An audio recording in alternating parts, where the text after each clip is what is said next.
This right here might just be the best currently available extended battery solution for your Quest 3. So let's put it to the test and see how it compares to some other battery options.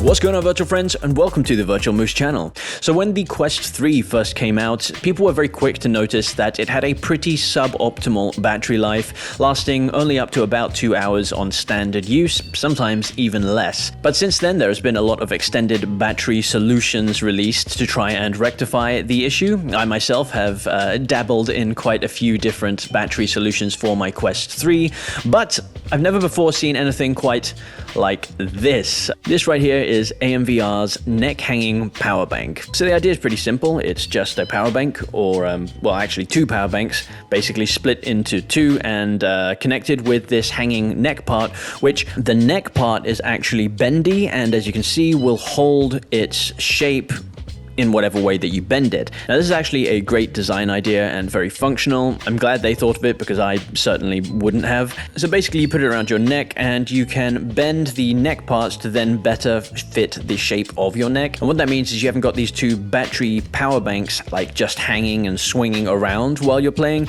especially if you're playing a game that involves a lot of movement. Having this neck bit that can kind of bend and hold its shape around your neck means that the power bank isn't swinging around, it's not distracting you and ruining immersion of your gameplay. It's also got these two little magnety bits just to connect the two battery parts together once you're successfully wearing it, just as a little bit of extra security so it doesn't just, again, fly off your neck. So they've done actually a really good job of making sure that this thing stays pretty dang still while you're playing. It also comes with a short USB-C to USB-C cable that you can use to connect the power bank directly to your headset, because you don't want a really long cable flapping around the side of your head while you're playing. Again, that's going to ruin immersion, so glad that they thought to include this.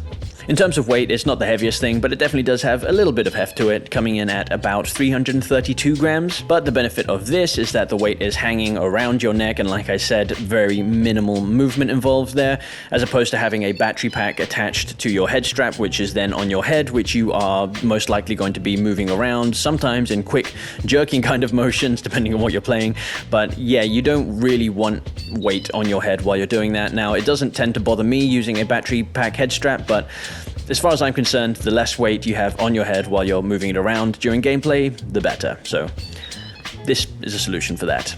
But the important question is, how does it perform in terms of extending your Quest 3 battery life when compared to other available options? So today we've put this to the test to see how it compares to just the Quest 3's standalone battery, as well as plugging it in to the wall directly, having a mains outlet connected to your head. And if you also want to know how it compares to the BoboVR M3 Pro's battery head strap, stay tuned because I do mention the comparison at the end of the video.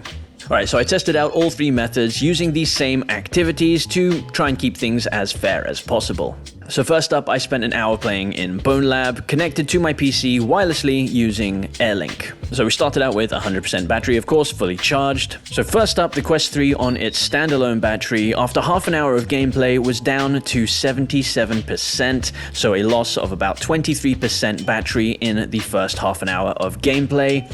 Not particularly great. The Quest 3, when plugged into the wall, did a little bit better, coming in at 86% battery after half an hour, so that's a 14% battery drop in the half an hour of gameplay. But in comparison, AMVR's Neck Hanging Power Bank was still at 100% after the first half an hour. A total battery drop of 0%. After one full hour of gameplay, the Quest 3 on its standalone battery was all the way down to 51%, so almost half of its battery completely gone in just an hour.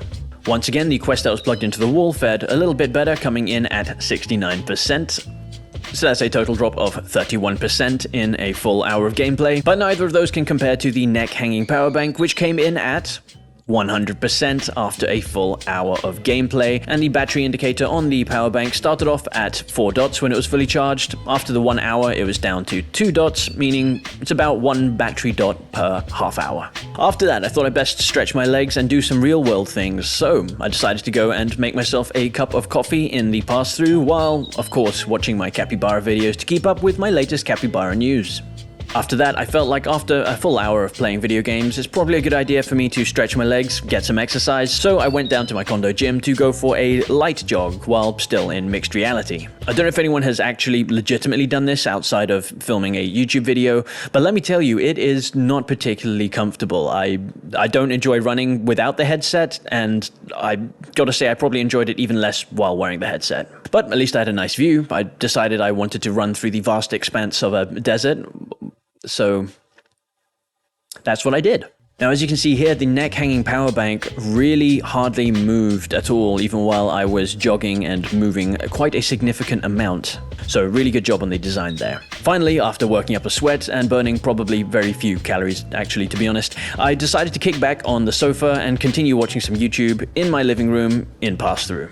So after half an hour of various activities while watching YouTube in pass-through, these are the battery results. The Quest 3 standalone battery was down to a measly 23%, so a total of 77% battery lost since the start of this test, only an hour and a half ago. Meanwhile, the Quest that was plugged into the wall was down to 54%, so significantly better, with a loss of 46% battery total in the hour and a half of testing. And then we have the neck hanging power bank, which, you guessed it, was still at 100% after an hour and a half of testing, meaning 0% battery lost, and we even had one little battery dot indicator left on the power bank, meaning it would likely last for about 2 hours without losing a single percent of battery in your headset. So as you can see, this is already a vastly superior solution when compared to not having a battery pack or even plugging it into the wall. I mean, even if you plug it into the wall, you still have a cable attached to your head. This is completely wireless and also does a much better job of preserving your battery life. But I know what a lot of you are thinking: how does it compare to other battery head strap solutions that are more commonly out there? Still, one of the most popular battery head straps to this day is the Bobo VR M3 Pro. If you're interested in knowing how that held up in terms of battery life, I actually did a full video review of that on this channel, so I will link it in a card up here somewhere. But spoiler alert, the hanging neck power bank by AMVR did in fact outperform the Bobo VR M3 Pro. So while both battery solutions have about 2 hours of battery life, at least from my testing, the main difference is that for the Bobo VR M3 Pro, after 2 hours, the battery would be dead and your headset will be at 65% charge.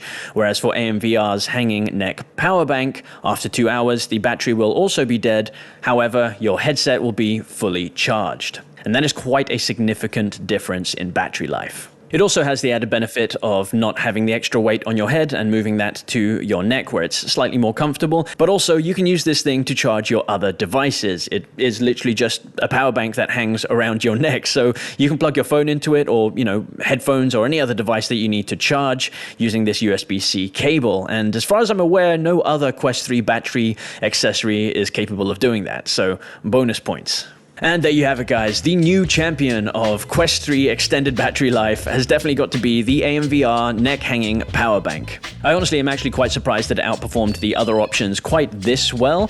Not a single percent of battery dropped throughout its entire life, which is fantastic. So if you're interested in picking one of these up, I will link it in the description below. If you don't already have a battery solution for your Quest, this might be a solid way to go because, you know, like I said, it is the best battery performer so far. But also you can use it for your other devices, and you don't need to have it with any specific head strap. You can find the head strap that is the most comfortable or the one that you want, and you can have the battery solution separately. So all in all, top-rated product. Definitely caught me by surprise a little bit, but let me know your thoughts in the comments down below. Have you tried a battery solution for the Quest 3 that outperforms this? There is one product which may be up to the task, which I've not tried yet, which is Bobo VR's latest super head strap that just has like a billion features on it. I've not yet tried that. If you've tried that and you reckon it's better than this, let me know in the comments. But other than that, if you enjoyed this video and you want to see more similar content from me, then make sure you are subscribed to the channel so you don't miss out on all of my future videos.